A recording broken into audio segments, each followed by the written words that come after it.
Well, welcome. This is so exciting when so many people are here. We rarely get this combined.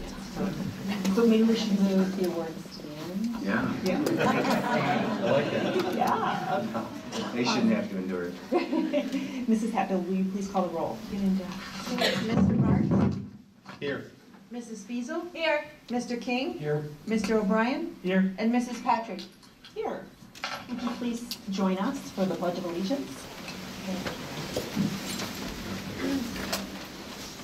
I pledge allegiance to the flag of the United States of America and to the republic for which it stands, one nation, under God, indivisible, with liberty and justice for all. Oh, I love this. I will now entertain a motion to approve tonight's agenda. So moved. Second. Thank you, Mrs. Hatfield. Mrs. Fiesel? Yes. Mr. Bartz? Yes. Mr. King? Yes. Mr. O'Brien? Yes. And Mrs. Patrick? Yes. Thank you. Next on tonight's agenda, our first presentation is from the United Way. Are they here? Please come up to the podium and join us. Are you Michelle? Yeah. Hi, Michelle and Sarah. Michelle's in our district. The floor is yours. Thank you. Hi, thanks for having us. At first I thought the crowd, I was like, oh, I didn't hear that. And I was coming. But we just wanted to recognize Olentangy local schools for their workplace giving campaign. This year we had a recognition luncheon and we wanted to present you with your award. Every year the school district participates more and more and it grows more and more. So we appreciate it.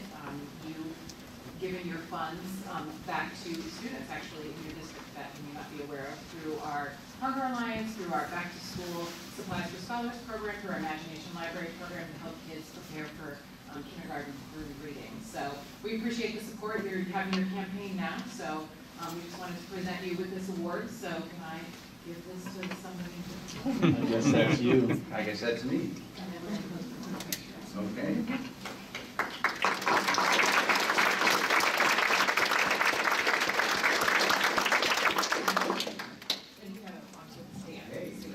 Thank you, Michelle. Thank you. I will give, I do have to give the credit for the increased participation to Mr. Wright, because when I was in charge of the campaign, we didn't get any awards, so. Thank you. Thank you. All right, now I think why everyone is here, we'll recognize our Student Academic Achievement Awards, our National Merit semifinalists, and commended students. Okay, ready? Are you ready? I'm ready. There's like 4 seats up here in the front, for those who are not shy. Good evening. So tonight we salute Olentangy students who are outstanding scholars and who have achieved recognition in the 2019 National Merit Scholarship Program. A total of 51 students from Olentangy's 3 high schools, and I'd say 3 because Berlin wasn't open to take the test in the spring.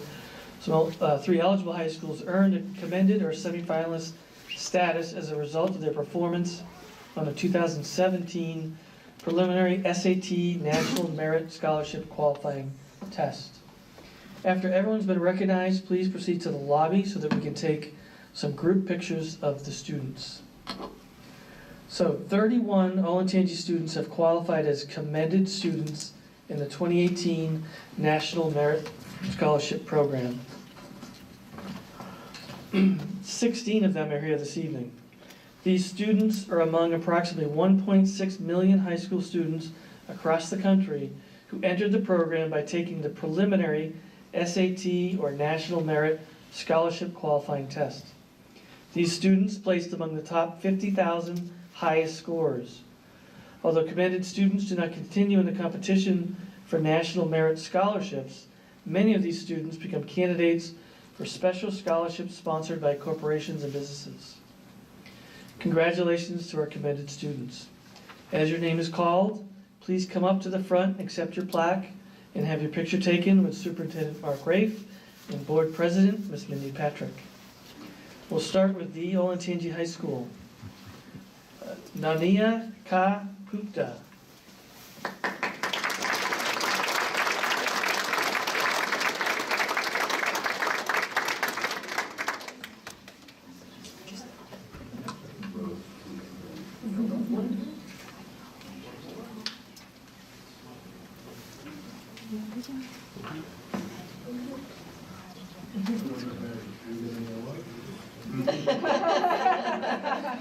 You get to pay tuition. Also from Olentangy High School, Ashley Nicholas.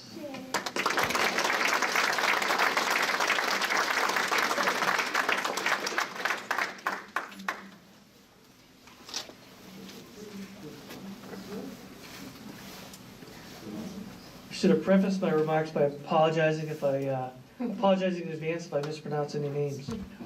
From Liberty High School, Jensen Bullard.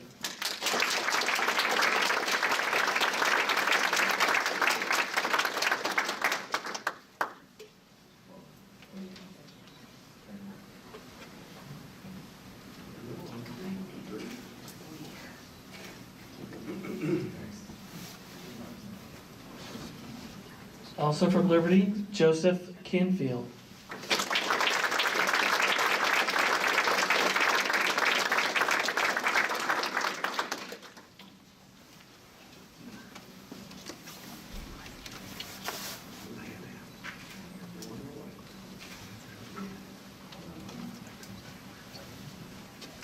Wyatt Hofer.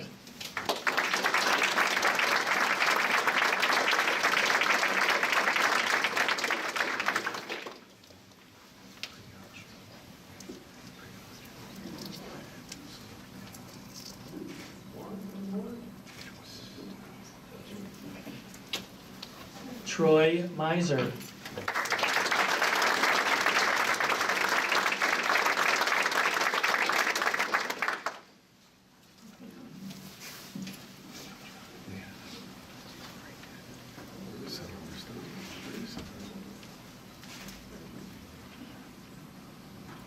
Olivia Oken.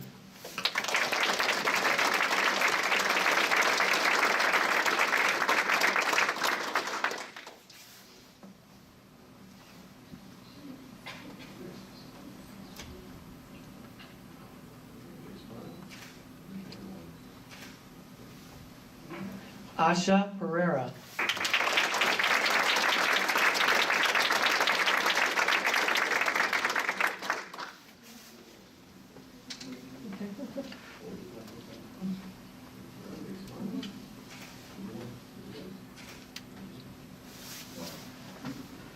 Rithvik Patluri.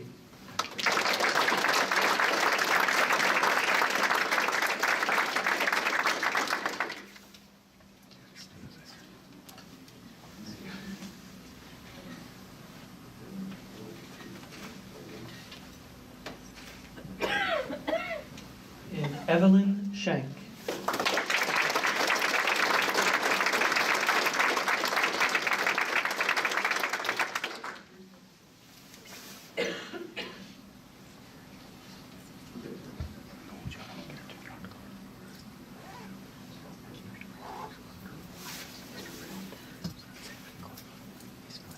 All right, moving to Olentangy Orange High School, Olivia Mager.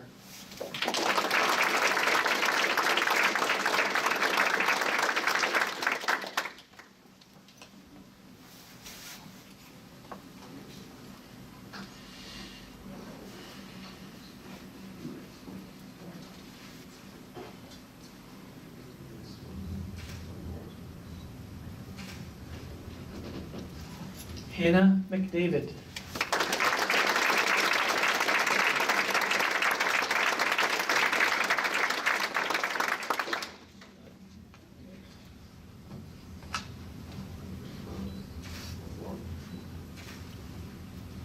Nathaniel McGurk.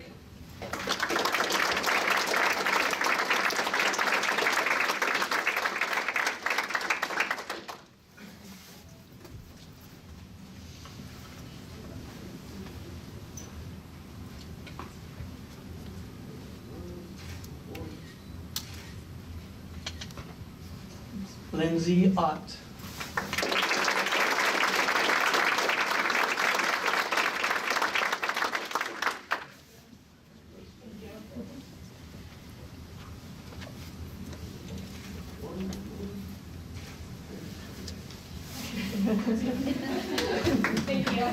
Lindsay Urich.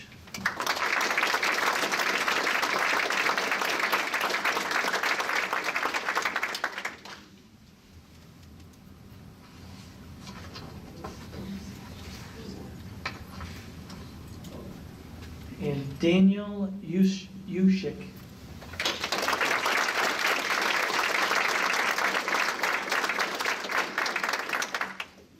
Not here? Okay, come back. In addition, 20 Olentangy students have qualified as semifinalists in the 2019 National Merit Scholarship Program, giving them a chance to compete for approximately 7,500 scholarships worth more than $31 million. 16 of those semifinalists are here this evening. Approximately 16,000 out of the 1.6 million students were high scorers and qualified as semifinalists. The semifinalists represent the highest scores on the test. Olentangy students named 2019 National Merit Scholarship Program semifinalists are from Olentangy High School, Karen Agarwal,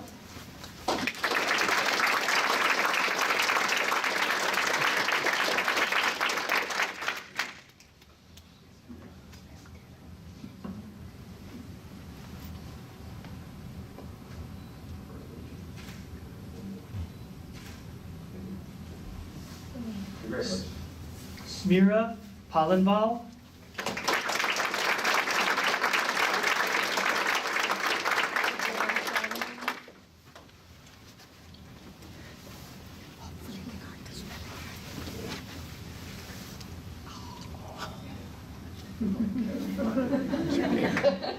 Charlotte Sprecher.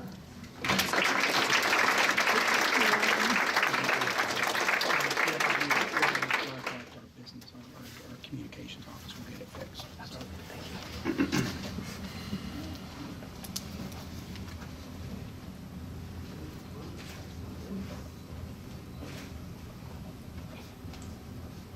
From Liberty High School, Karen Chu.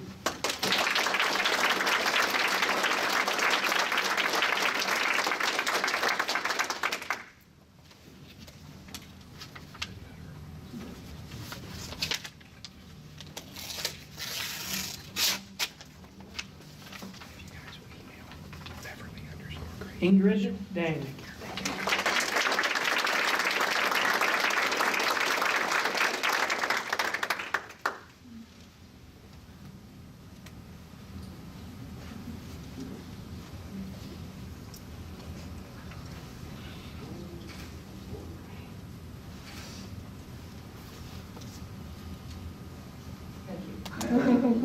John Galloway.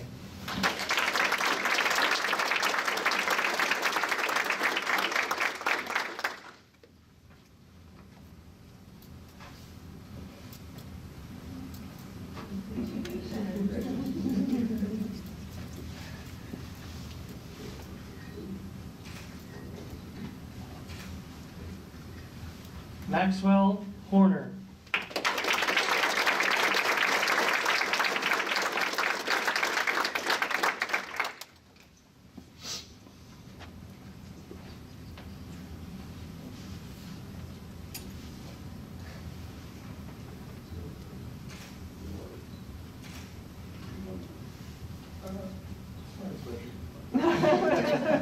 Tina Liu.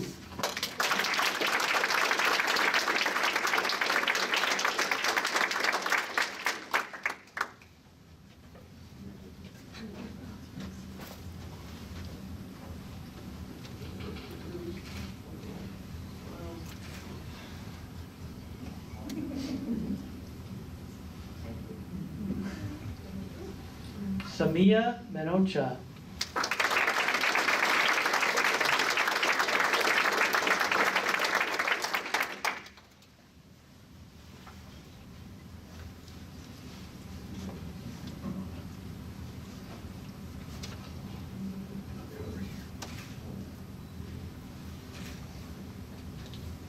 Elizabeth Merritt.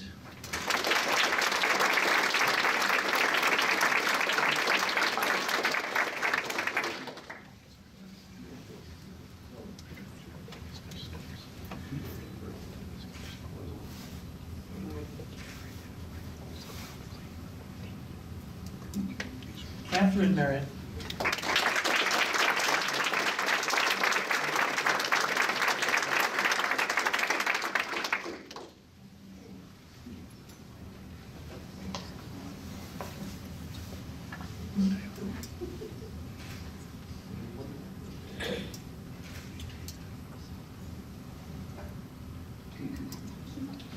Sanam Rastagi.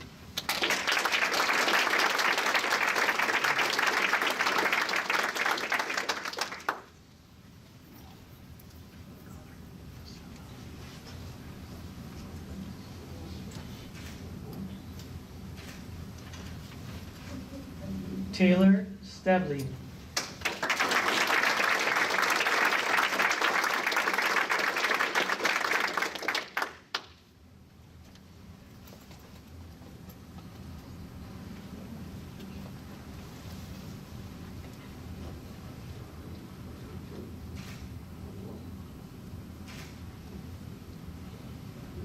From Olentangy Orange High School, Imifa Dazen Manuel.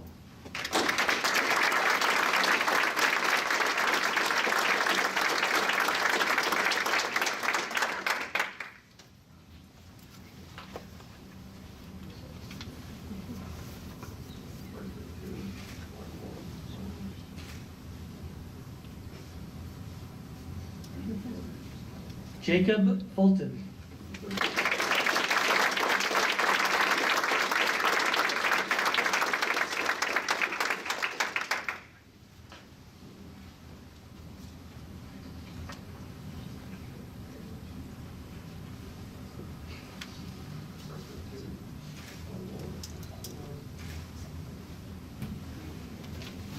And Alexa House.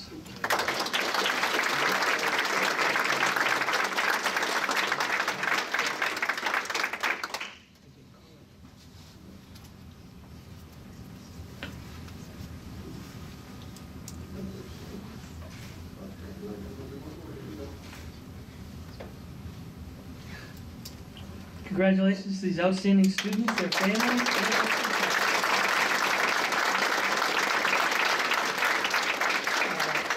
Thank you for coming. You're welcome to stay, but we understand that if you want to leave, you're more than welcome to leave as well. Please meet in the lobby so that we can take some group pictures of the students. Thank you. We're talking about energy savings now. Take care of yourself. So your dad will be calm. Pressure, this one gets in, the other one doesn't, right there.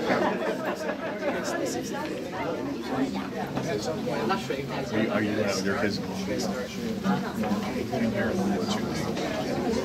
What's that? Take care of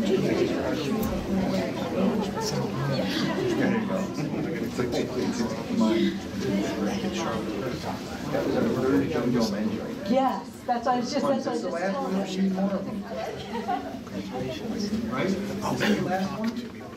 Oh, is that what happened? Oh, he's distracted. Logan's getting Charlotte, Rachel a ride home tonight, so we're gonna pull Logan right in for Be safe. Okay, we'll take them. We'll take them. Julie, you'll be at the last term. The rest of us will be living at the beach. Only because I have nothing better to do, right? Wow, what a change.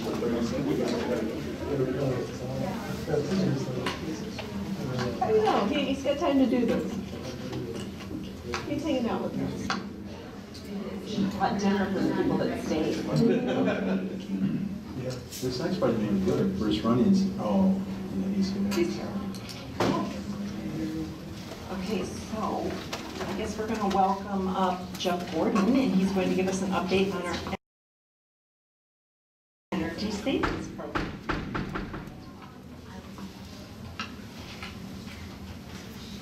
Good evening. Good evening, John.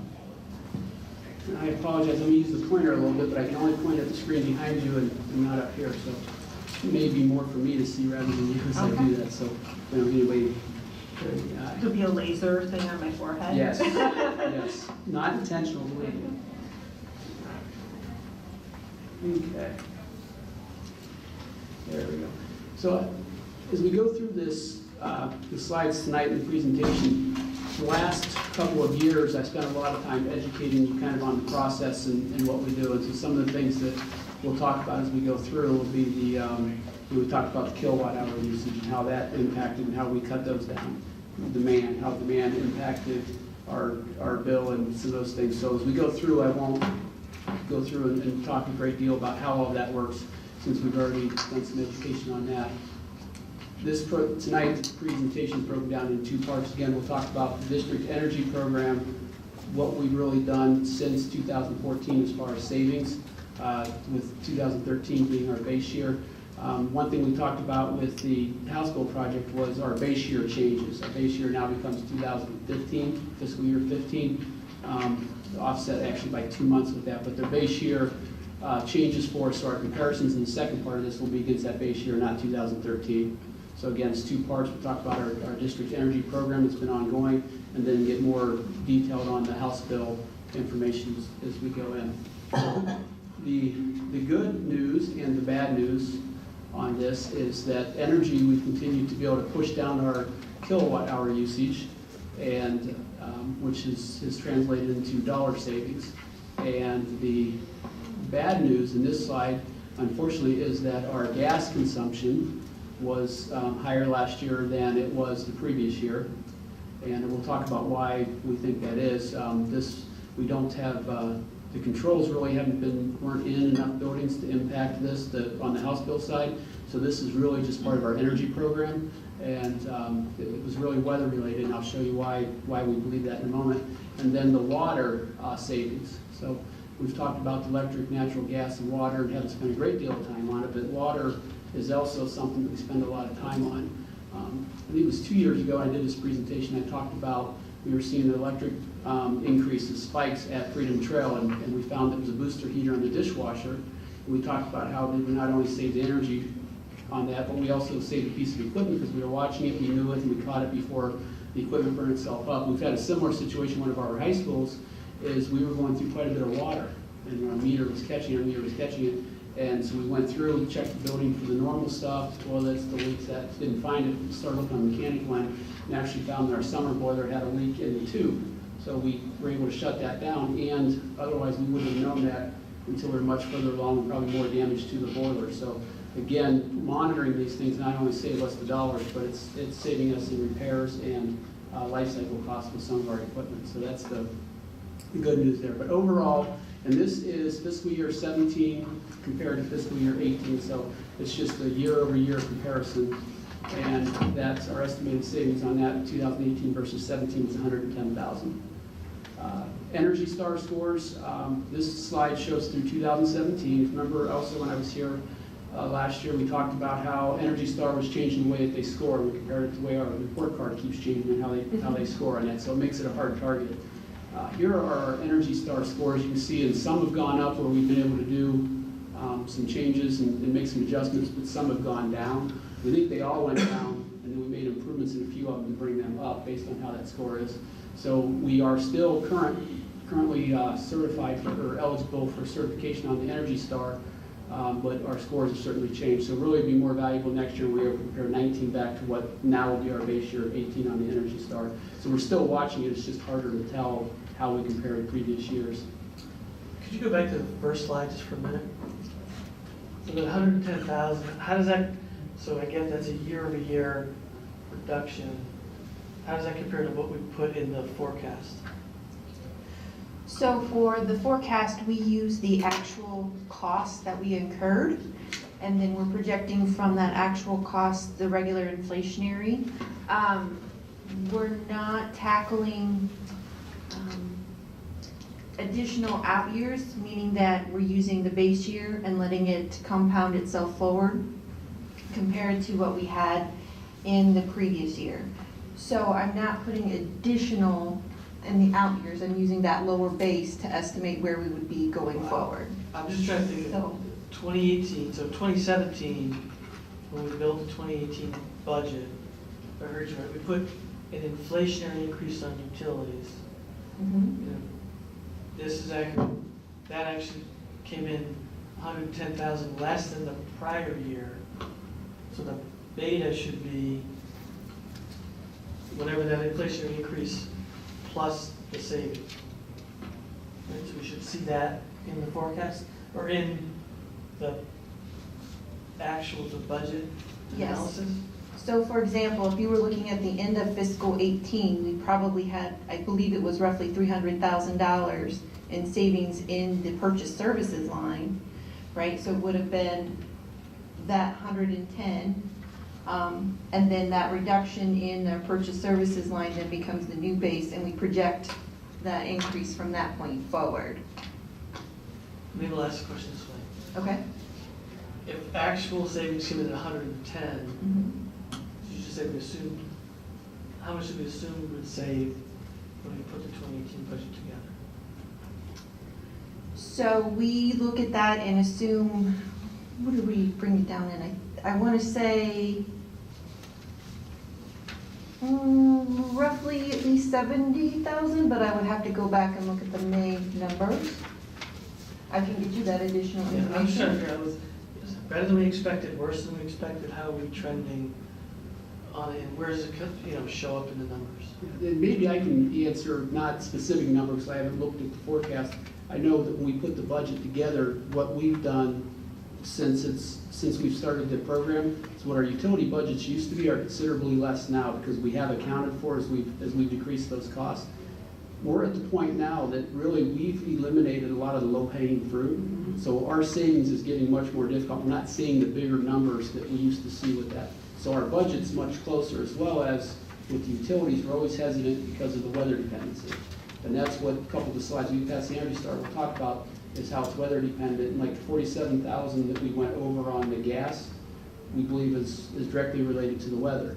And so we still have to leave some leeway there to account for it. If it's higher on weather, we have to use more, or in the case of it was, in this past year, we had two things. We had our cooling months were, we had more cooling days, and we also had more heating days on both ends. So we got hit on both ends with the usage this year. And I'll be able to demonstrate that a little bit as we go forward. But to answer your question, we brought that budget down for the last 5 years in response to what we've done. But we still leave some gap there because we don't know. And if we get, we hedge some of our gas.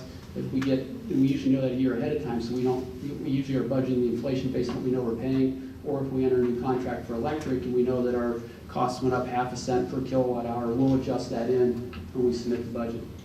So it is reflective year after year of coming down, but we're getting to the point where it just won't be, it's not going to be a huge saving, because we're close enough now that weather will make a bigger impact on whether we save that money or not, because again, we've hit a lot of that low-hanging fruit, if that makes sense. Oh, Wait, go back one slide to where you have the numbers, because the one that leaps out at me is orange metal. Yes. What's the problem there? Well, 79, you see it was 89, 85, 89. That's one that I think got hit by the change in how the scoring, and it could be, given where we've had the weather and some of the changes, maybe the chiller ran more this year in orange, and orange was impacted. Every building insulation is different, so they don't always all respond exactly the same to the weather changes based on the insulation, how efficient the equipment is. It's running more. So you may see that because how the weather, that chillers run more, it's less efficient. Numerous things there. It will certainly track that as we go forward, but you're right, that's the one that went the other direction more so than the others. And we can't put it all on the score, so we're looking at it to see what that could be. So. Mr. Sargent must be running around turning off lights everywhere in the rooms. Cold. I guess. Yeah, he can score. You don't turn the heat on. They don't work. Don't turn the things. Right, right. Okay. So degree days explained, and I won't sit and read through this whole slide. Basically what this is telling us is, when you look at, and this is from the AEP website, the degree days and the information I'm going to share in the next couple of slides, is that it's not, a degree day is not necessarily 1 day or 2 days. They have a whole formula for degree days. So it's hard to look at that, and I can share this or send this information out to you if you want it. But as you go to the next slide, it'll explain a little better, just purely just making a comparison year after year. So regardless of how many 1 degree day equals 50 units or however that works, here's what we saw over the last year on heating degree days. And this is why we think we've seen such a big jump or decrease in savings and actually used more gas than you usually see here, going back to July of 17 through June of 18. The blue, obviously, we've had more heating days. Look at October, September last year, October, which is interesting about September, because when we get to the other end of this, it's different on the cooling side. You have October, and then of course we have going up. So certainly it was different than the year before that it's compared to, as well as even it was more use, more heating degree days than even in 2017 and 2016. So that's the main reason we believe that we've used more gas, because we haven't changed our energy program. We're still watching, still have the same parameters on that we haven't, the way that we've installed started putting in the House Bill project, the controls really weren't enough controls in to do much with gas last winter. So it's really strictly on operating one year versus the next and what we think are the heating degree days.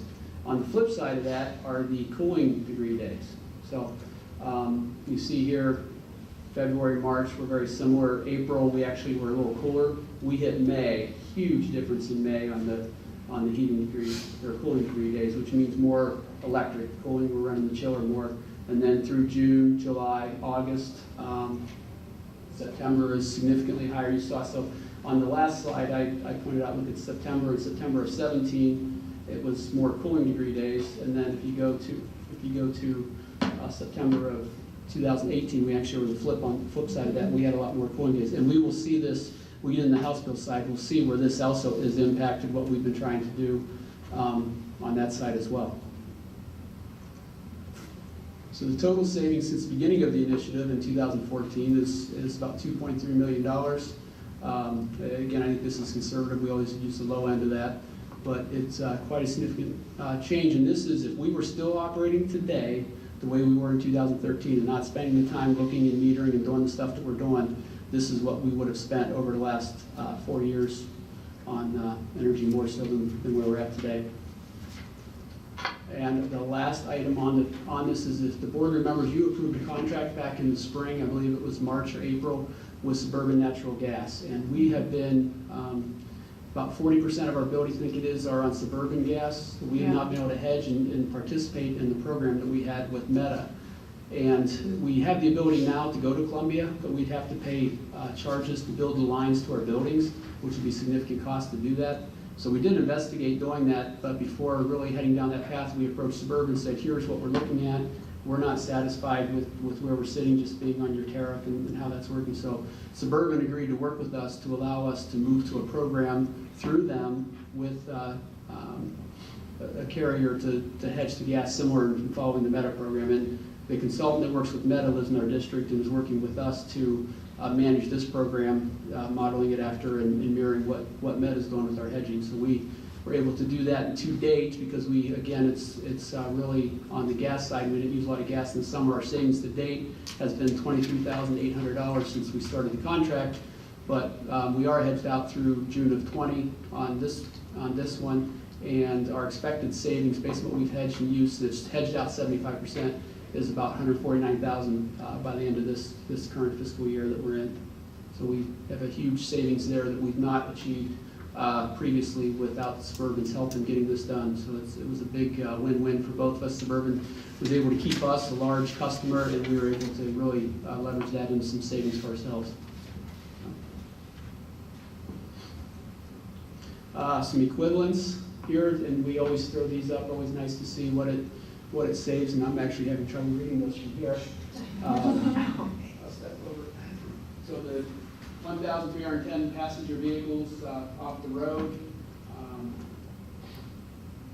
We saved 14,000 barrels of oil by saving that energy. It was 14,000 less barrels of oil and 7,203 acres of U.S. forest. That's just a few of those, but just some equivalents and fun facts that we like to throw out. And we really have this slide available if some of our teachers, they get interested in energy and do that. It's something we can share with them and they can share in their classroom to help get kids excited about that. Because that's an area that with our energy program, we're really trying to get more into is working with teachers' classrooms and getting buildings to maybe compete against each other on energy savings and see how they do that. With our meters, we can compare buildings by month, by day, however we want to look at it. So if we can get some competitions going amongst buildings on energy savings, we can really, see where we can inch that up and keep saving year after year.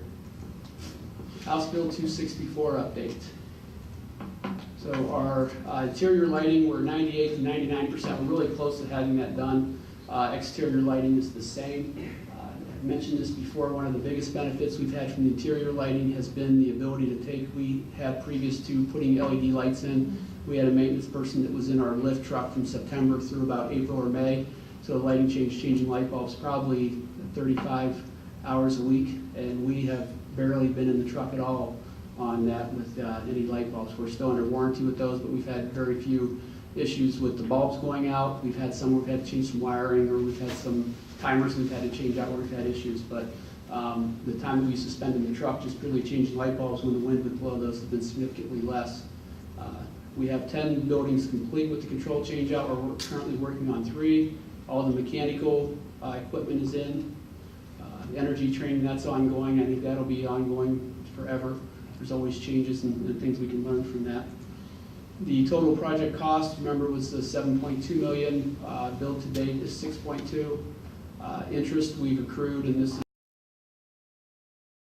is estimated from our latest readings between fiscal year 18 and where we're at year to date here is $143,000. And we had projected, remember, the utility rebates for $900,000 to date, either earned or paperwork submitted to AEP. We're at $844,000 on the rebates. So we're tracking right where we thought we'd be on the rebates and on the project there. Any questions before I move on to? Remind me of the heat guarantee. Okay, yeah, the heat guarantee does not kick in until certificate of completion. So all the buildings are in, all the controls, everything's programmed in, and that starts. The way that guarantee works is a 3-year guarantee. We have to submit a report to the state, present it to the board, which we do every year anyhow, and then we present that to the state reviews it, and then it's over 3 years. So if, for example, the first year we don't hit that, what the estimate target savings was, then we can do one of two things. We can make heat pay us, or we can defer to the next year and it goes over, then that offsets what they didn't make. And then year 3, same thing, so it's over a 3-year period we have to hit that. So we can take a year, most likely defer 3 years, take the net at that 3 years, and see if it hit that target or not, but they're responsible for doing that. The big part with the guarantee, and this is why it's so important that we continue to monitor our meters and what we're doing. When we make decisions that impact that savings, that is something that he will point back to and say, for example, this year, we knew that we had hotter summer than we've had. It was much more humid in August. We made a decision before school started that we were going to start the buildings an hour early until that weather broke, and that we were not going to, in the unoccupied times, we were letting that drift up to 76, and students would come in the room, the air would kick on and bring it back down. We made that 74, because with the humidity, it's hard to get that out there. You can bring 76 down if it's not humid. If it's a humid 76, it's much more difficult to bring that air back down into the comfort level. So we as a district made a decision that we were going to change those set points. And we did that through, I think, the first week of October. And you see on the slide I have at the end, October, first 2 weeks was extremely more cooling degree days than we had last year. So that was the decision that we made. Well, that's something that he will look back, if we make that decision next year, say, okay, you made this decision on this day and this day, and then we would come to an agreement on, okay, that is not what was in your specifications, what you were going to program our district to, so yes, we agree that cost X amount of kilowatts. And so that's the stuff that we're constantly tracking, writing down. Another example is, over the years, we have had the lights at Liberty, the parking lot being dark, have said that it's dark. So when we changed out the LED lights, we put new heads on, but we significantly increased the wattage on those bulbs to light up the parking lot. Well, the report that he gave us on the savings was, there's 100-watt light bulbs, we moved into 300-watt light bulbs. So we've got how many ever poles, how many ever bulbs out there, we now have a record of. The district made this change, it impacted the energy savings. So it's, you know, it's a guarantee, but every time we make a change that uses more, that's outside of the parameters they set. So that's, we will track that all along, and you'll see here on the next couple slides, and on the slides I went through last year, I really showed some of those targets and how we came to those. So I didn't do those for this one, but I did just look at the raw numbers that we'll talk about here in a second. But that all goes into that guarantee, and then it is certified by the state. Okay, this is Olentangy High School. Olentangy High School is the first and it's, to date, it's the only high school that's completely done. And, I'm sorry, Liberty. Sorry, Liberty. Liberty High School is the only high school that's done completely at this point. And we're still tweaking the controls.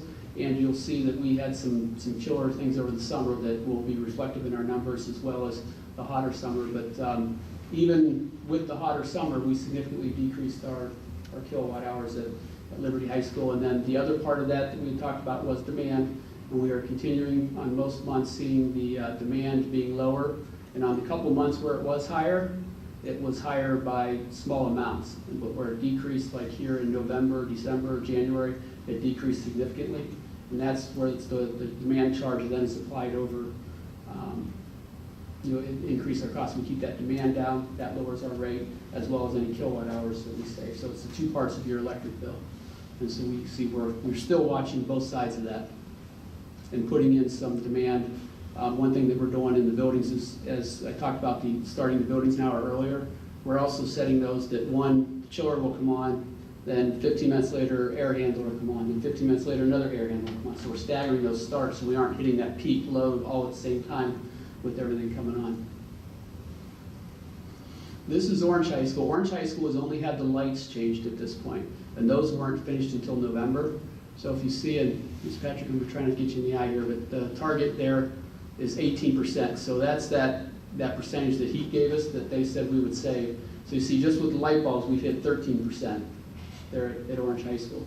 And you'll see it, and it's an average. Here's 5%, 16%, 23%, 20%. So I think every building that we have up here, Liberty's where we had the chiller that cost us some usage as well, but we have hit over that target. So we know we can do it. It's just getting everything tuned in and staying on top of it to keep that, that percentage over that target. And once we get through this year and start the following year, and have all the controls in place, we'll have the same data for gas. We have it now, but it's much less impactful because we just haven't done enough on the control side yet to impact the gas through the heavy gas usage months.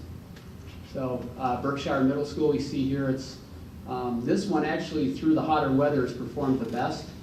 And we had a huge one here, 54% in August. But I'm not sure that one's not more reflective of the very poor August we had in the baseline year. If you look at that 117, it's pretty high compared to the months surrounding it. And so I think that we looked really good in August of this year, but part of that is we had a really bad year in August at Berkshire in our baseline year. And then Liberty, I've talked about that. We had some things with the chiller over the summer where actually we didn't catch right away, where one room would call for the chiller to kick on, and it should have been locked out at night. And it was locked, but it wasn't. I've talked about this before. We had that at Orange for several years, and it opened that one control and the other control, they counteract each other, and so the chiller was kicking on, and we didn't realize it was doing that. So we've now changed that to where, even if it's two things, one locked out to not come on at night in occupied mode, but also instead of one room being able to call the chiller on, we take an average of 5 rooms. So if one room gets really hot for some reason, somebody moves a copier and the thermostat's sitting in front of it or under it, and it heats it up, it won't kick the chiller on. It takes an average of 5 rooms now to make that happen.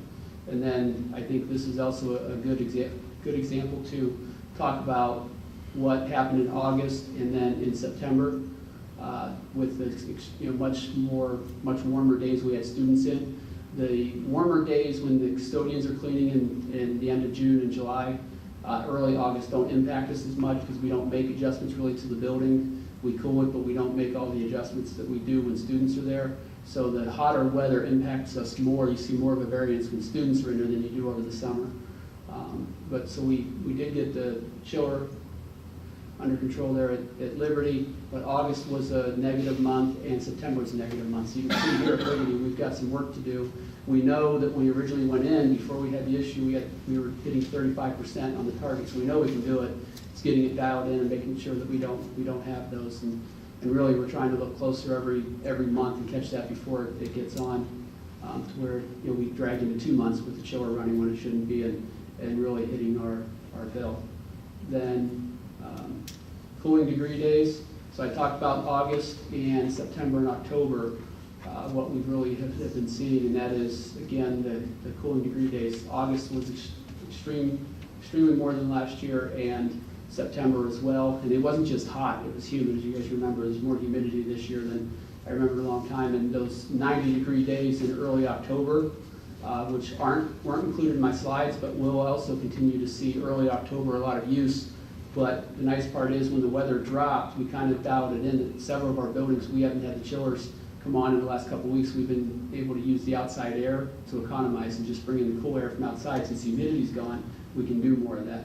So we've been able to avoid, I shouldn't say they haven't come on, we've been able to avoid a lot of runtime with chillers because of using that outside air and economizing. And kilowatt, just pure kilowatt usage district-wide on our base year versus fiscal year 18. Again, you see that while we didn't hit our target percentages in all of our buildings, we are well on our way and continuing to see quite a savings between the base year and this fiscal year. Any questions on the energy? That is an incredible amount to manage. I could talk about energy all day. I really get excited about it. Do you feel like Big Brother is watching you, like you change? There's a report that you changed this. Yeah, and I tell you, I just had this conversation today. We had a meeting with Heat on the House bill, but we have a staff on the HVAC side that's tremendous. We especially have a couple guys that do controls, and they are working closely with Heat. And the knowledge that they have about our district and the ability, neither one of them have been college taught, have had formal training. They have learned on the job here at Olentangy. I think both of them have been Olentangy residents their whole life. They've worked at Olentangy for years and have learned to do controls and learned to do the computers. And they're as good as anybody we've had from Trane, Heat, Johnson Controls, and we are very fortunate to have them in. We have another younger HVAC person that just joined our maintenance staff a couple years ago. We moved in there because both Dana and Scott are getting older at this point, are getting close to retirement, I should say. So we want to try to be prepared if one of them should leave us in the next couple of years. We've got somebody to take over because we can't lose that knowledge. Because the stuff that we have done with our energy program and savings, so much of it goes to what they've been able to do that it'd be a big loss if we lose both of them at once or not be prepared to replace that. And these positions in the private sector are not low-paying jobs, so to bring somebody in, we'd have to have competitive wage. So if we can continue to train some of the younger people that we have here now in the district that have the aptitude for it, you'll be better off. So we're trying to look ahead as well and do that. So. Before Jeff leaves, do any of you have questions regarding our bids for the construction of the 3 schools? No, because we talked a little before.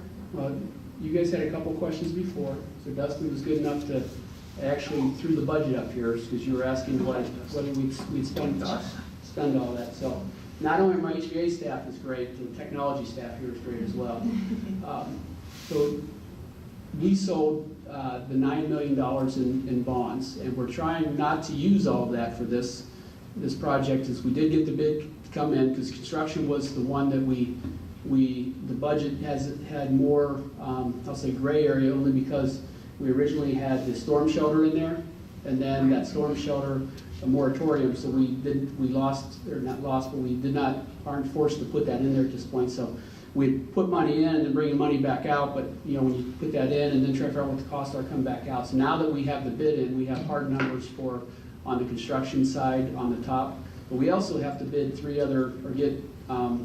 bid on 2 other areas, and I don't think the other one's gonna be a bid, but the security vestibules, we still are well along the design of that. We've worked with our new security person, Mr. Swazi, to review those and give us some input on there. So we'll be going out to bid on those as well, to start those as soon as school's out and get those in, hopefully all 4 of our buildings. we're gonna do one as an alternate, and we'll have to decide with that alternate. If you see down here, what's not included in my budget is 600,000 of that 9 million that was sold.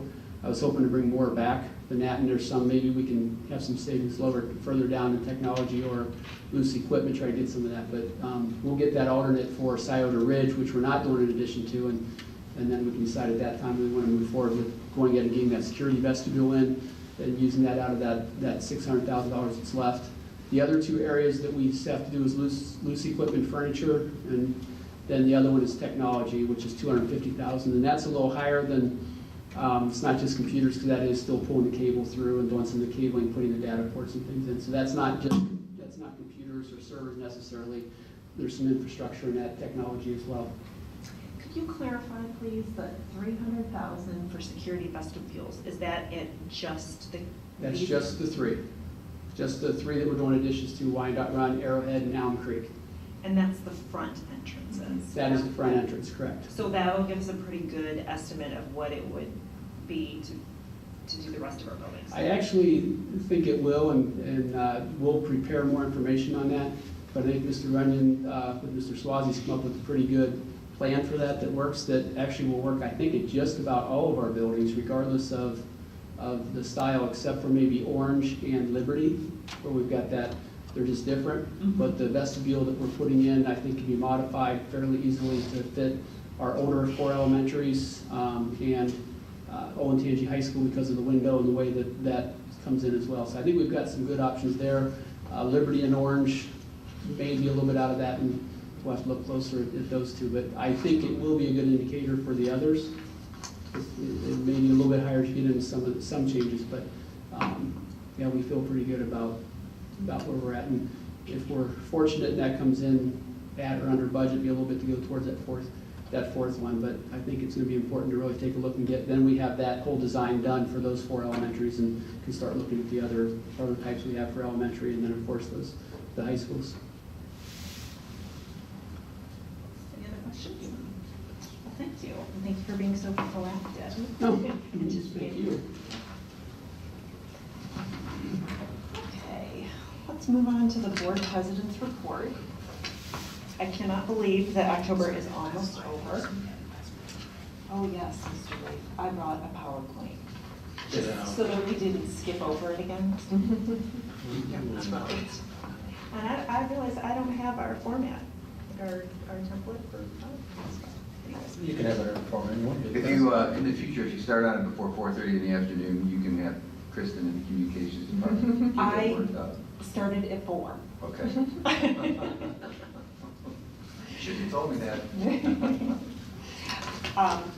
But I can't believe that we're at the end of a quarter, and the holidays are almost here. All of our teacher recognitions are done, and it's also open enrollment, which I know that Mrs. Hatfield has been diligently working, and her forms are complete. And is it open November 1st?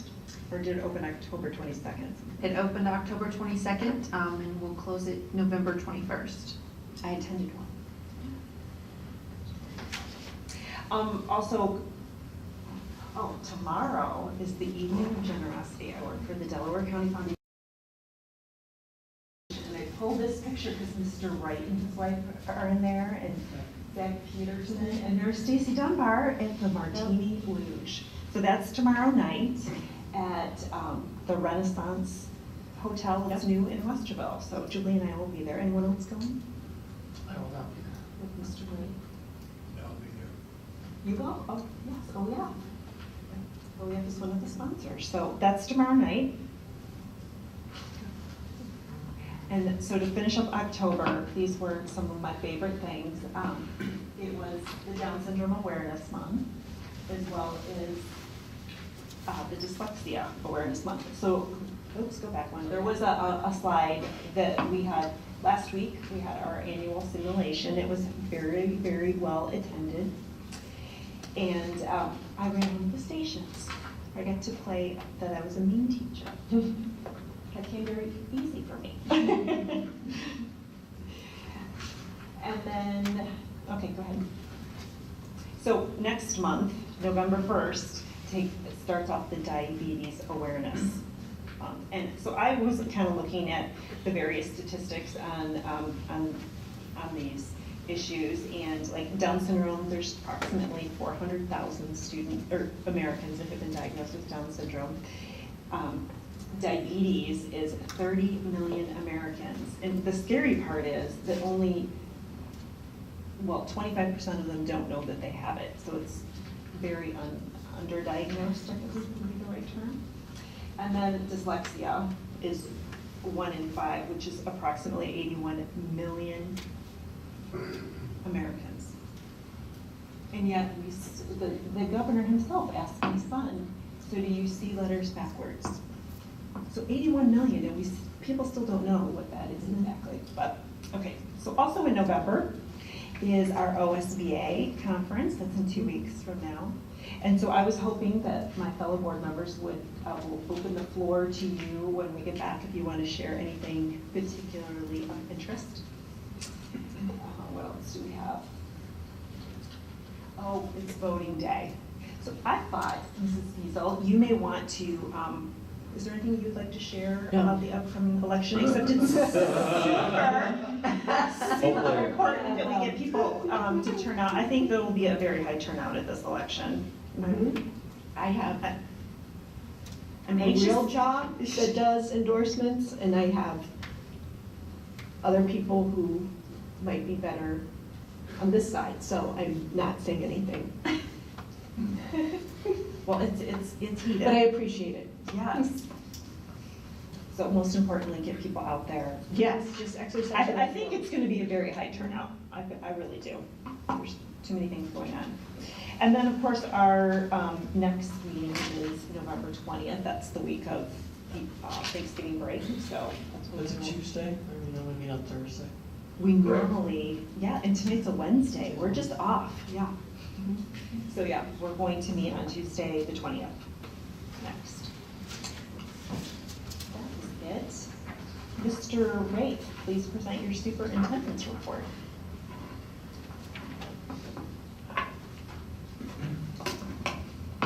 I'm still very proud of myself that I did make a comment when Jeff said publicly he could talk about energy all night.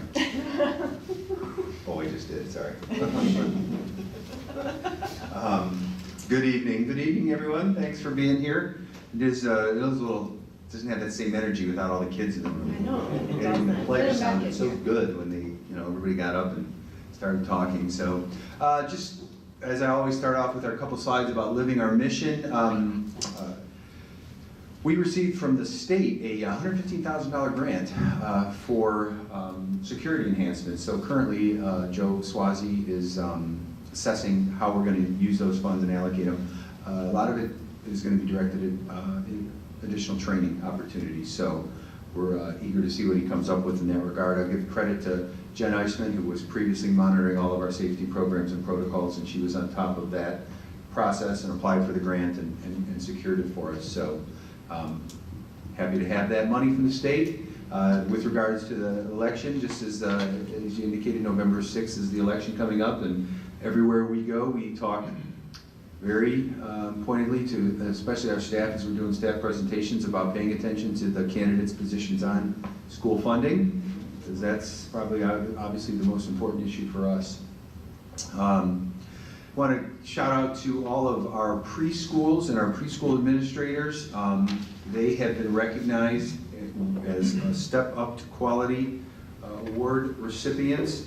This is for programs funded by the Ohio Department of Education, our preschool special education programs. All of our preschool sites have received the highest rating given, which is a 5-star rating. It's based on extensive work in areas of learning and development, administrative and leadership practices, family and community partnerships. The goal of the rating system is to recognize and promote learning and development programs that meet quality program standards based on national research.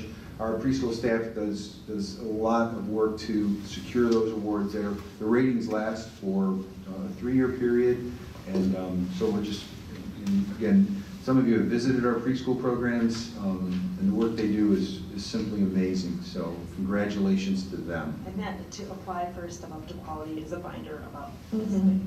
it's a pretty big Yeah. ordeal. Yeah.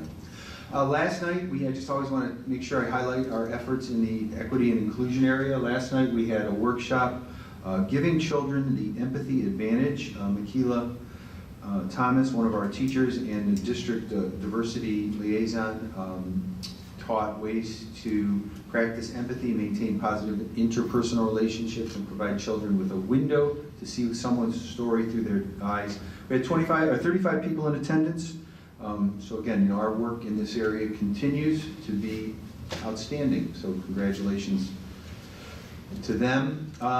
We had a special student, Sienna Petre from Orange High School. There was a contest in the county sponsored by the National Teen Driver Safety Week and Delaware County Safe, sponsored by State Farm Insurance, to design a billboard. And Sienna designed the billboard. Her billboard will be featured on Central Avenue in Delaware starting this week. She got a $500 Amazon gift card and a voucher to attend the Better Ohio Teen Drivers.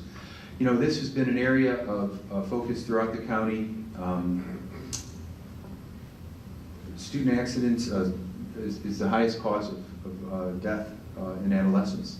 And this county has experienced, and our school district has experienced, far too many. So we're working on a few different partnerships with various agencies throughout the county.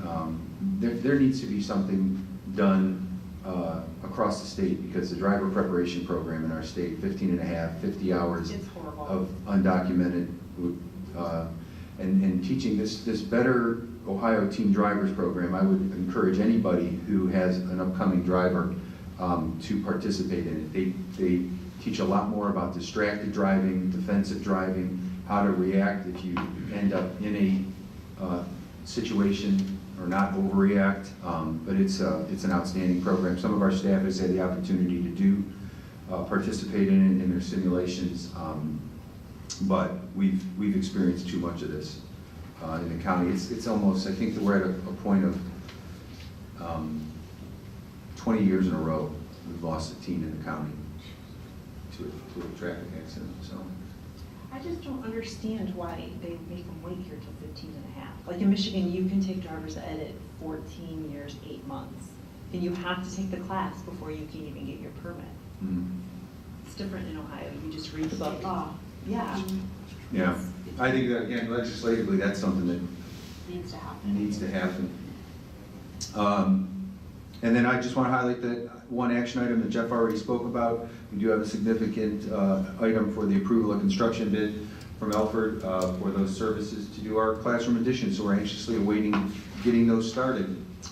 And then, yeah, as Mrs. Patrick indicated, end of the first quarter has come and gone.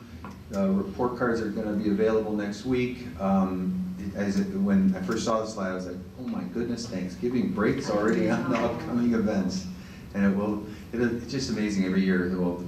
First quarter's gone, break comes, holidays, spring break, will be a graduation shaking 1,500 hands. So, any questions? Thank you. Thank you. Mrs. Hackman, your treasurer's report. So we have several items to talk about, one of which Mrs. Patrick brought up, which was our open enrollment season for our health insurance benefits for our staff that is currently open. We are excited to be able to use our fully integrated enrollment platform that is electronic.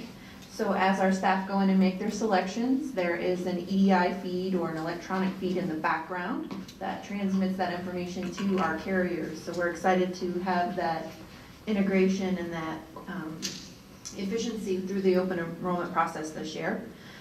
We are also finishing up our biometric screenings, or rather about halfway through our biometric screenings. Those will be finished mid-November.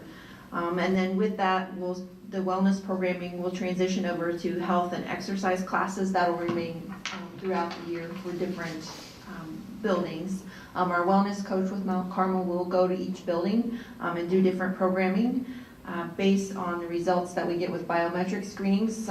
What we have are hot topics, for a lack of better description, that will rise to the top. And Leslie will take a look at those and start the programming and course classes based on what that might be. So whether it's stress, whether it's hypertension, things like that, she'll try to mold the program to fit that and help those individual key components of wellness. So we're excited to have that continue forward for the year. We also received our PNC purchase card rebate for calendar year 2017. It was roughly $34,000. That easy procurement payment has been in that $34,000 range over the last couple of years. And it's with the Easy Procure program that's sponsored by OASBO, OSBA, and BASA.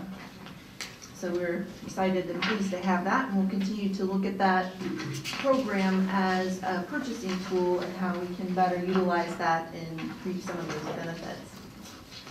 And then on the agenda tonight, we have several items for approval. We have our September financials, amended appropriations, minutes for the September 27th meeting, and donations. In terms of the revenue on the September financials, we do have a positive variance compared to the May forecast. Our real estate estimates were up by roughly $232,000, but we also had an additional Board of Revision settlement that came in for $130,000 that added to that positive variance. Our unrestricted grant aid, which is our state funding, has about $1 million variance, but we think that that's primarily timing.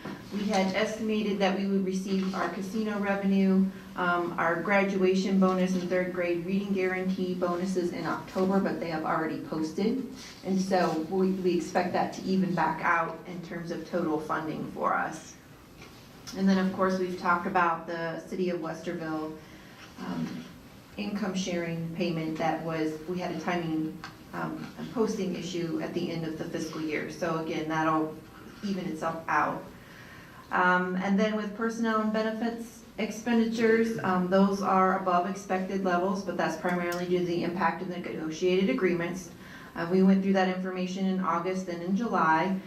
So we'll take this information, and of course it has been folded into the October forecast updates and will be reflected in those trends that we're using in the forecast, which is on the board agenda for approval tonight. Our amended appropriations, again, are just budget adjustments to revenue that we have received. It keeps us in compliance with ORC standards. Again, the minutes are on for September 27th for approval. And then we have several donations that we would like to recognize tonight. We have $750 from the Verizon Foundation on behalf of Michelle, I believe it's Olam, forgive me if I've mispronounced your last name, based on her volunteer hours. So that donation is going to Indian Springs Elementary. We have an HP laptop computer valued at about $400 from Nancy Fries to the Olentangy School District. $500 for class activities and work study that came as an anonymous donor to Liberty High School Intervention. And then from Mike Albright, or IPSG International Products, there's a large donation of 8 3D printers. And we understand that that came about as a warehouse purchase that they did. The equipment was available, and in cleaning that out, they decided to donate it very generously to the school district. So it's 2 printers for each high school. Yeah. That's amazing. We appreciate it very much. We have $1,250 for Berlin High School from Gilbane Building Company. Just over $1,800 for assistant ice hockey coach at LHS from the Liberty Athletic Boosters. Just over $930 for half a freshman cheerleading coach at OHS from the OAB, or Athletic Boosters. And then just over $2,300 for show choir choreographer at Orange High School from the Pop Arts, or Patron of Orange Performing Arts, sorry to use the acronym, to the district as well. So we're always very grateful for all of those donations of either materials, time, and financial donations that come in from our community and from our staff. We're very appreciative of that. So with that, I will take any questions that you may have about those action items, and we'll save the forecast update for the presentation.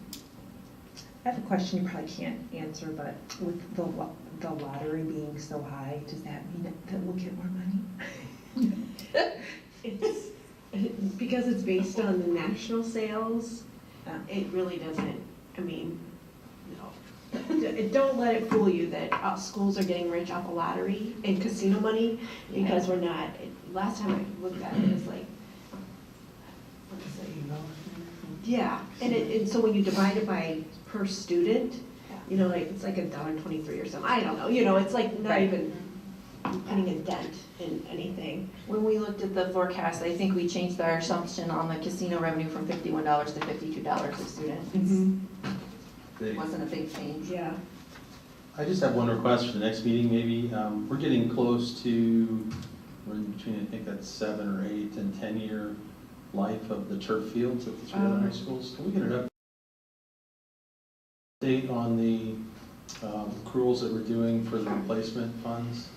And then perhaps maybe Mr. Gordon can take a couple minutes in between now and next meeting and figure out what the actual replacement costs are running kind of now. Just make sure that we're on target for that. Because that was a promise, being a guy who Made that promise. made that promise, got turned down for many things in that time. I just want to make sure we're on target. They're still all looking really good, but they hold up well. Just they're supposed to have a 10-year life plus or minus. But It just been 7 years they've been in. So when those black things stop coming into my laundry room, does that mean we need new turf? No, those are never going to stop. That's Never. Yeah, The little no. pebble thing? Yeah, no, they come in on my house too, because my husband works the sideline. And if you want to protect maybe not having to buy a new laundry or new washing machine, is you may want to shake all that stuff up. I do, I take it outside. It's a killer. Yep. Okay, anything else? Thank you, Mrs. Hatfield. Do we have any public participation this evening? We do have public participation tonight, please. We have Mr. Michael Butler and Mr. George Needham. If you would please to come up to the podium. And just as a reminder for public participation, each statement shall be limited to 5 minutes unless extended by the presiding officer.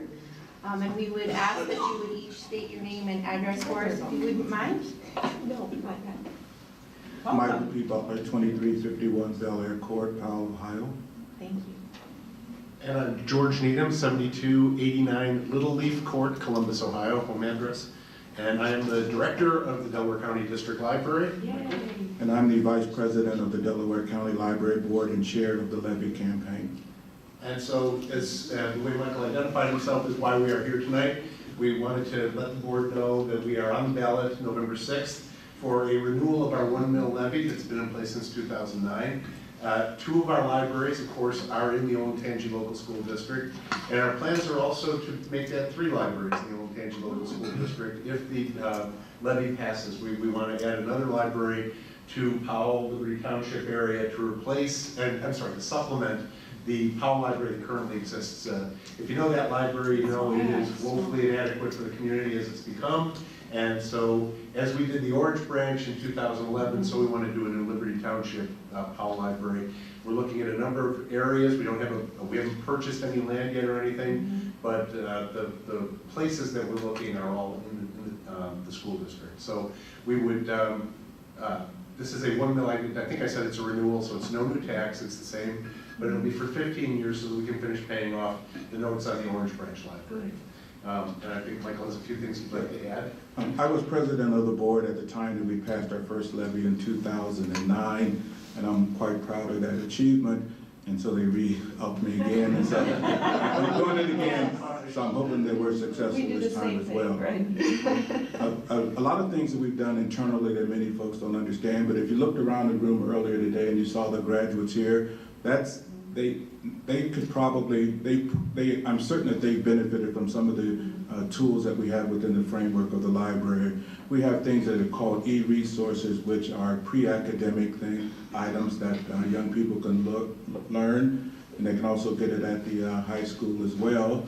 And we have a wonderful infrastructure of technology, as well as new and updated programs, etc. So we're doing a lot of marvelous things in the community. We've joined a couple of consortiums to bring you additional materials without any additional tax dollars. We're part of Search Ohio, which is a consortium of about 75 libraries. We're part of the CLC, which is about another 15 libraries. And if you take that in totality, then we're getting materials from approximately 80% of the state, which enriches our community without any additional tax dollars, so we're quite proud of that as well. One other thing that we're very proud of, and you actually honored these folks earlier this year, is the interaction that we have between our Orange and Powell libraries and the high schools, especially in Olentangy Local School District. We get thousands of hours of volunteer time from the students, what we call our Volunteens program, that allows them to get community service time in, get some work experience, and we benefit immensely from that as well as the students. So we really appreciate that interaction we have. Our ask tonight, I don't know if you can do this or not, but we would, if you can go on record endorsing it, that would be great. If you can't, I understand that as well. But just knowing that you're aware of what we're doing and the nods that I see as we talk about the library makes me realize that the library and services are greatly appreciated by the board. And we know they are by the students and their parents. So thank you for this time. We'd be happy to, oh, of course, the teachers, yeah. Our teachers will go on and reserve things for our students. Like, they really utilize the library. And we have a great relationship with the school librarians too. We shouldn't leave that part out because that's our first link with the schools is through the teachers, so, or through the school librarians rather, so we do appreciate that. Do you have any questions? Yeah, I do have a question. So are you going to keep the existing Powell, the little one, and build another one too? Our goal is to keep the current Powell, probably to reduce it a little bit in size, make it more like a reading room. If you've ever been to our Ostrander library, that's the kind of thing we have in mind. We need more meeting space and we need more things for our friends in the libraries as well. So putting some of that into that building and then making the new library more like the Orange Library with the activities, sufficient parking, and all that sort of thing. So. Yeah, well, I didn't even know you were going to be here tonight, but I have my library book that I got at the Orange Library. I always have a library book with me. Because I frequently end up carrying books back to the library for people. But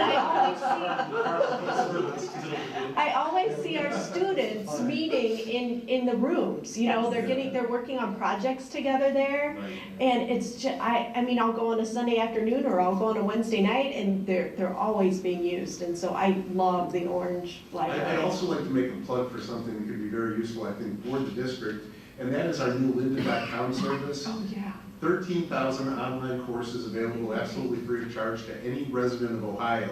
All of the public libraries in the state have access to this. It's not just us, but it does make continuing education, Microsoft Certified Technician certification, many other types of human resources classes and things like that that are available free of charge through the library. Great for your continuing education programs, readiness for other types of promotions and things like that as well. We have a 2009 grad, Hannah Simpson, that works for the library. So she writes articles in the Delaware Gazette. I think I'm the only one who gets the Delaware Gazette, but I do read the library articles. Yeah, she's terrific. She's our public relations specialist, so yes. And this Saturday and Sunday is our volunteer day, so if you see us running around and putting door hangers on your front door, it's a very friendly door hanger. So, yes. But are there other questions for I'll just point out that you always do a great job with your drill team at the Powell Memorial Day Parade. That is so much fun. I can't tell you. Well, thank you for coming. I did not know you were on the ballot. I'm glad you came. And I will put something out on my Facebook. Do your Oh, page. super. Yes. Thank you She has so a much. large following, and also, do you have any idea where if it moves forward, where the new location would be in Powell, or is that top secret? Well, it's not top secret. We're just still evaluating several locations, and we don't know exactly where that's going to be at this point in time. The library board really didn't want to commit to buying land or even taking an option out until we were sure we had the money. Oh, we understand. Yeah, I'm sure you understand. We understand that. So we're all in the same game, basically, with public funding. So I just appreciate your time. Thank you very much for having us. Thank you. It was great seeing all the kids today. Yes.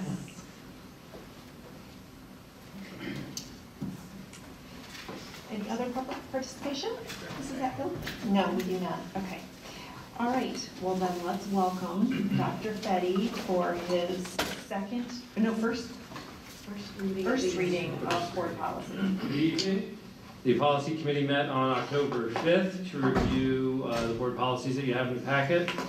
The policies included there include some bylaw updates to reflect some changes to public records laws and state ethics laws. There are also a number of policies that mention licensure and the necessity of licensure for continued employment for school officials. There are also many non-discrimination policies that have been updated to reflect public records laws there as well, in terms of what in the investigation when a discrimination claim is made, what needs to become a public record as a result of that. And then the rest of the changes are mostly due to federal legislation through ESSA, and a couple that are of note would be 5610 and 5611, which are emergency removal and due process for students. Those will have some impacts mid-year in our schools, and Mr. Wright has already prepared the principles for those changes. Are there any questions on the policies? Yes, I'm going to ask some. And this one is kind of more, trying to figure out where it falls under, but I thought about it last year because I used to send my daughter to school, and she had like a flip knife in her car for protection. So I didn't know that that was a bad thing. It never left her car, but I have a daughter and she doesn't, I mean, I've made her take self-defense courses, but that breaks our policy. Right. So that got me to thinking, what about something like we've got students that go to the Career Center or in the construction program, and they may have tools or a carpentry knife.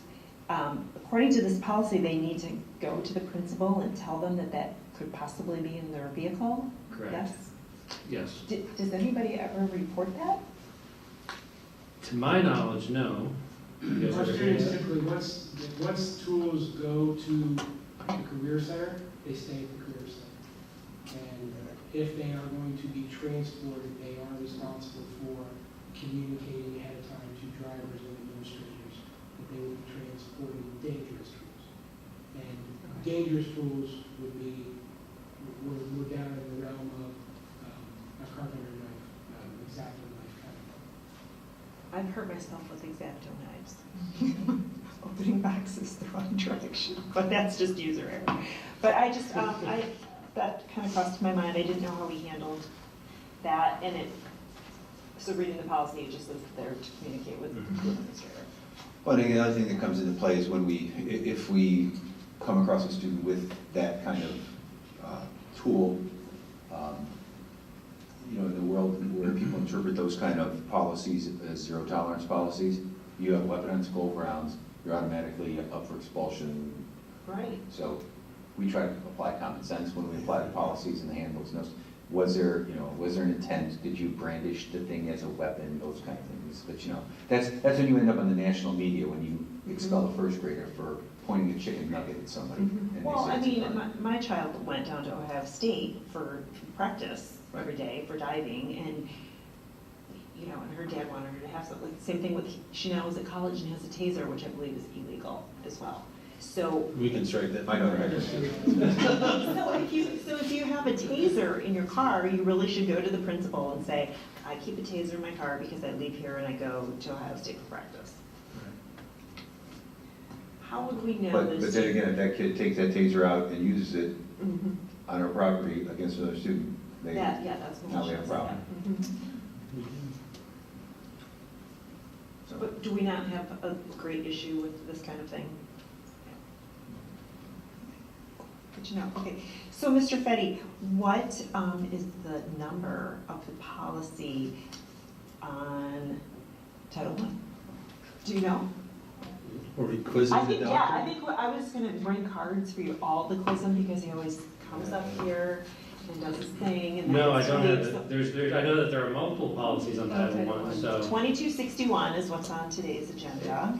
as is 2261.01, point of order.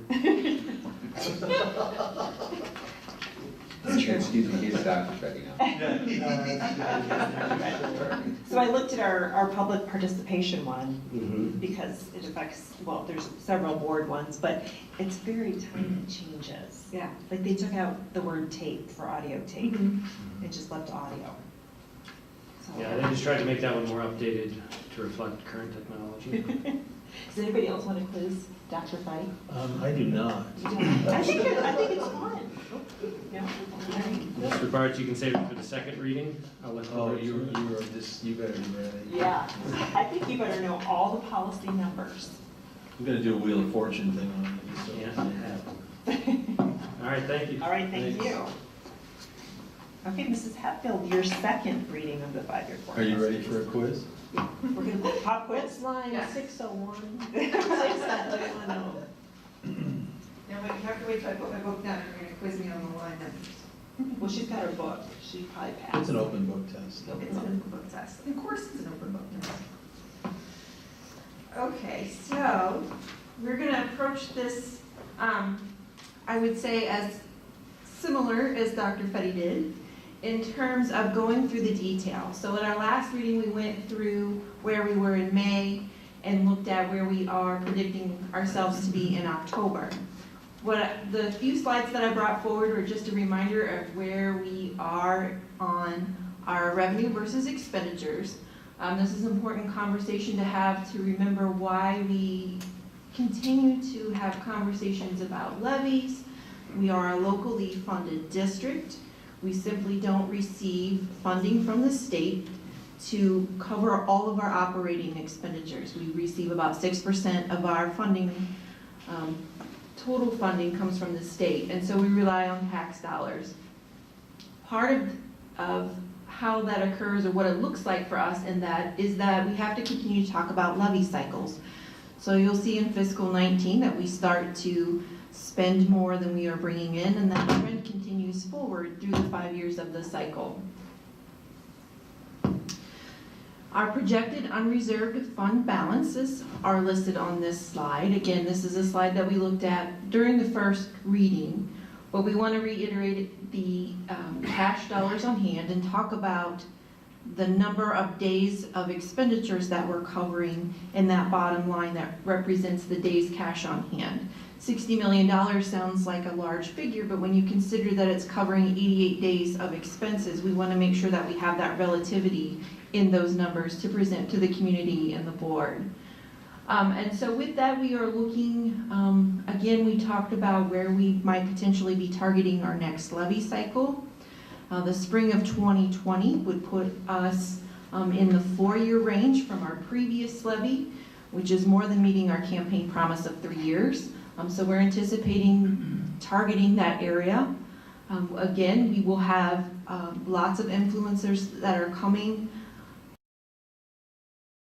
in the next 6 months or so that might impact this number. We have our enrollment numbers, which we will be looking at and reviewing in November. That can impact where we are in these unreserved balances. And we also have a new state budget that will be coming into play that we'll have more information on in the spring. So we'll continue to monitor that and have more information in our May update and take a more deep dive into what our next campaign might look like. And with that, I will take any further questions you have. I think you're gonna get off And- easier than Dr. Just to clarify what you said, looking at spring of 2020, that's because the taxes then don't get collected until 2021. Correct. So if we would be on the ballot in the spring of 2020, then the first collection would be January of 21.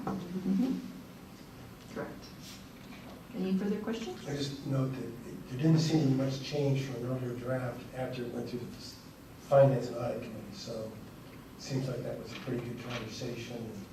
It was a really good conversation. I think of note, the biggest assumption that we took a look at revising or updating a little bit was for years 2022 and 23, and looking at our cost of living assumptions that we put in there. So we took another look at what might actually be a marketable rate versus a 1%, and increased it a little bit to 2%. But that was by and large the biggest change that the committee brought forward and wanted to be updated in that assumption. So great conversations. We appreciate all their time and efforts, and they bring forward a lot of fiscal expertise to help us walk through and have those conversations and plan accordingly. Thank you. Thank you. Well, there's obviously that timing of the revenue collection and those coming forward, but we also are going to hear our enrollment projection updates in November, and that's going to drive a lot of our conversations about the timing of our ballot issue. And then June 30th, 2019, we will know the state budget.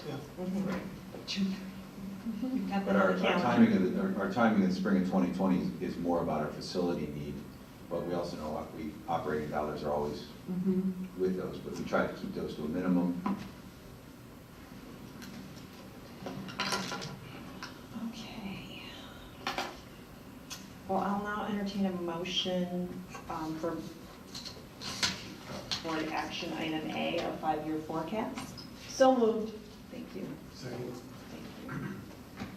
Second. That's a third. Third. Dave, I don't want to die for lack of a second. Is this happy with that? Roll. He gets a third, I want a fourth. So Mrs. Fiesel, Yes. Mr. King, Yes. Mr. Barnes, Yes. Mr. O'Brien, Yes. and Mrs. Patrick. Yes. Thank you.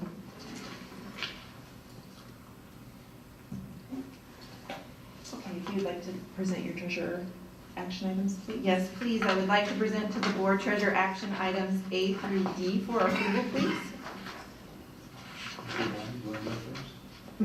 We're waiting for you. So moved. Second. It's a He's friendly. getting nervous. He's nervous now. Mr. O'Brien, Yes. Mr. Barnes, Yes. Mrs. Fiesel, Yes. Mr. King, Yes. and Mrs. Patrick. Yes. Thank you.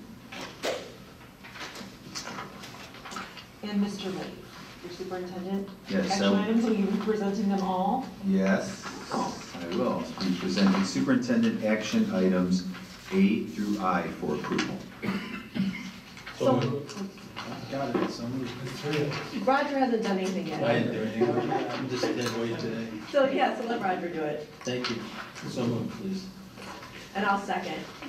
Thank you. And I just have a comment on the last one to approve the bid from Elford. I know that there have been some concerns because we're adding on to existing schools. This is the company that has added on to the Career Center. Right. And they've been adding on since, and we've had kids in the building.